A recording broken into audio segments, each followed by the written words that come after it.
Sa magandang araw po muli sa inyo mga kapatid, mga kaibigan. Muli po nandito si Balintataw ng Agila upang kayo po ay handugan ng isa na naman pong tula. Ang pamagat po ng tula na aking bibigkasin, luto, ginagawa tayong tanga. Paano mo raw malalaman kung may tanga sa sabungan? Kung itik daw ang dinala sa sabungan na panglaban.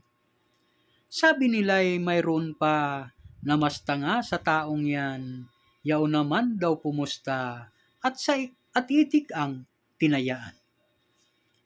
Ito naman ang sabi ko, may tanga pa sa mga yan, yung tao na hanggang ngayon sa luto ay umaasam. Bakit nga ba nasabi ko na sila ay mga tanga? Pagkat magpa hanggang ngayon, di pa nila mahalata. Puputi na ang iyong buhok, pati na rin ang iyong mata, ngunit dito sa luto ay hinding-hindi katatama. Ano nga ba ang batayan? Bakit ako nagsalita?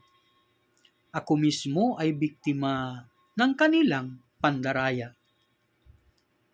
Ako'y dating tumataya at sa luto'y isang adik. Halos ako'y walang palya, araw-araw ito'y matik. Pagkagaling sa trabaho, ang diretso ay sa outlet, nagbabaka sakali na numero ko ay sumabit. Ngunit ako'y laging bigo, dumalangin na sa langit, na ako ay patamain, ako sana ay makahits. Ngunit minsan isang araw, numero kong tinayaan. Ang sabi ng lotto agent, 2 number ko'y palitan.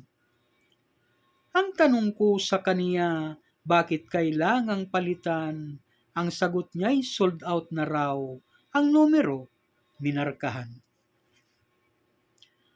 Ako'y lalo nang nagngit-ngit, nang matapos ang bulahan, 2 number na binago, lumabas at napabilang. Noon ko na napagtanto sa luto'y di katatama. Hinahangad mo na jackpot, hinding-hindi makukuha. Pagkat mayroong 2 number na itinatago nila, kasama yan sa lalabas, ngunit di mo makukuha. Kahit kabubukas pa lang ng outlet ay may sold out na, paano yan mangyayari? Ilan pa lang tumataya. Kaya mga kababayan, kayo na po ang bahala. Kung kayo ay patuloy pa na sa luto ay tataya. Kayo po ba ay papayag na gawin po kayong tanga? Ginagago na nga tayo, bakit di pa maglubay na?